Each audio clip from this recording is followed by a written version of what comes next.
Go ahead, grab the resistance band, step right in the middle of it, hip, knee, ankle lined up, everything straight, shoulders back and down, chest up. You're going to turn your hands this way, keep them comfortable on your side, okay, and stand up nice and strong.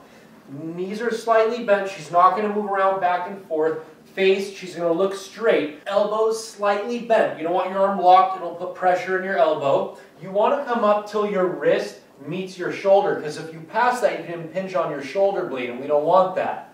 So breathe in on the way down, blow out on the way up. Keep your wrists nice and straight. Look how her wrists are straight, they're not down or up. She's not moving her arms back and forth. Also, look how it's lined up. Wrist, elbow, shoulder. She's not out here or in too much. You want to come down just till your side. Don't go too far back. So right when your hand meets your side of your body, that's how far down you go.